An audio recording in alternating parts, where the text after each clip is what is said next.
கர்த்தருடைய பரிசுத்த நாமத்துக்கு மகிமை உண்டாவதாக. இந்த காலைவெளியிலே தொடர்ந்து தேவனுடைய வார்த்தையை தியானிக்க கர்த்தர் நமக்கு கிருபை செய்வாராக. உங்களுக்கு நம்பிக்கையின் பூரண நிச்சயம் உண்டாகும்படி நீங்கள் யாவரும் முடிவு பரியந்தம் அப்படியே ஜாக்கிரதையை காண்பிக்க வேண்டுமென்று ஆசையாயிருக்கிறோம். ஆம், எனக்கு பிரியமானவர்களே, கர்த்தர் நம்மோடு கூட பேசுகிற ஒரு வார்த்தை, நீங்கள் பூரணத்துக்கு நேராய் கடந்து போகும்படி தேவ ஆவியானவர் உங்களோடு கூட இடைப்படுகிறார். இந்த கடைசி நாட்களிலே நாம் பூரணராகும்படி கடந்து போக வேண்டும்.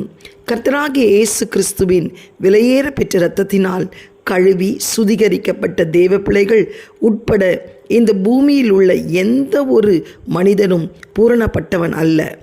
மனிதனுடைய பலவீனங்களை தேவன் அறிந்திருக்கிறார். ஆனாலும் தேவ பிள்ளைகள் தேவனிடத்திலிருந்து வரும் பலனை பெற்று அவருக்கு சாட்சிகளாக வாழ்கின்றனர். ஒரு விசுவாசியின் வாழ்க்கை அவன் வித்தியாசப்பட்ட சோதனைகளில் உண்டாகும் கடந்து செல்ல வேண்டியது அவசியம்.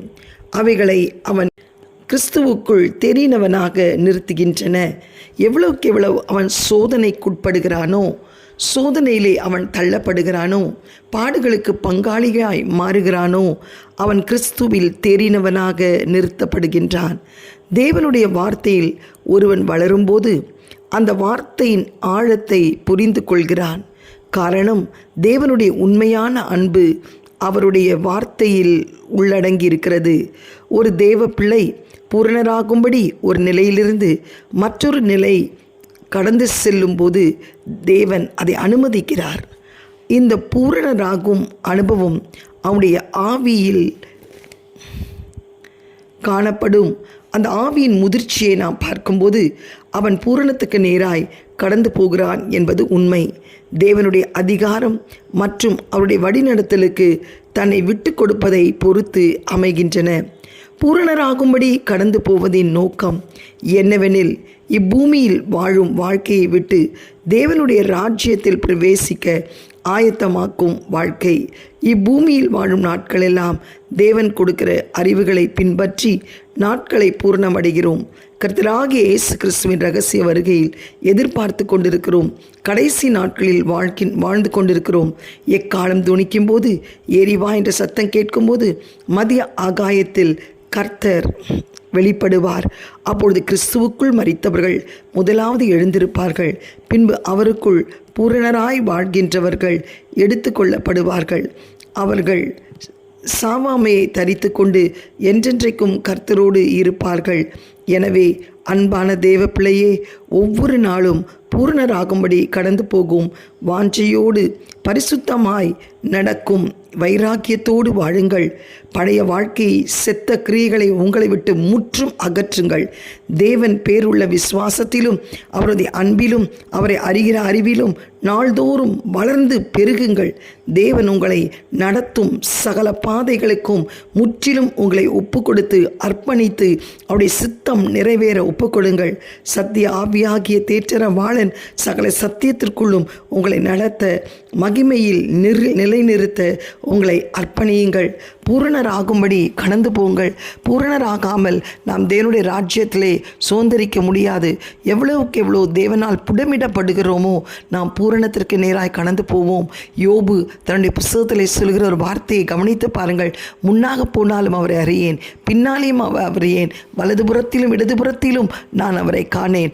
ஆனால் அவர் நான் போகும் பாதையை அவர் ஒளிந்து கொண்டு பார்க்கிறார். என்னை சோதித்த பின்பு சுத்த பொன்னாய் விளங்க செய்வார். ஆம், யோபை சோதித்தார், பல சூழ்நிலைகளை சோதித்தார். ஆனாலும் யோபு தன் பூரணத்திற்கு நேராய் ஓடுகிறதிலே மிக கவனமாய் இருந்தார். அதனால் தான் யோபுடைய முன்னிலைமை காட்டிலும் பின்னிலைமை ஆசீர்வதிக்கப்பட்டு 3 குமாரத்திகள் எமீமால், கெருனேப், கெத்சியால் என்று பெற்று கர்த்தருக்கு ஸ்தோத்திரம். 140 வருஷம் பூரண மரணத்தை அடைந்து அவர் 4 தலைமுறை காணும்படி கர்த்தர் கிருபை செய்தார். எவ்வளவுக்கு எவ்வளவு பாடுகள், கஷ்டங்கள், நிந்தைகள், அவமானங்கள், வேதனைகள் மத்தியிலே நாம் புட்டமிடப்படுகிறோமோ, உங்கள் இருதயத்திலே ஒரு காரியம் தோன்ற வேண்டும்.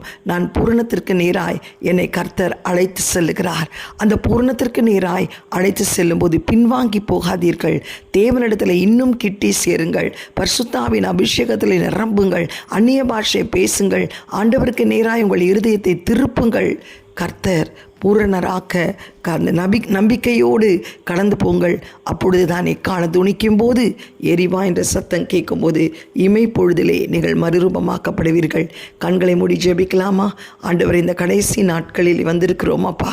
மிகவும் கொடிய நாட்கள் வருவதற்கு முன்பாய் நாங்கள் பூரணராக்கப்பட்டு கர்த்தாவே பரலோகவாசிகளாய் மாற என் தேவன் எங்களுக்கு கிருபை செய்யும்படி ஜெபிக்கிறோம். என் தேவனால் கூடாத காரியம் ஒன்றுமில்லை அப்பா.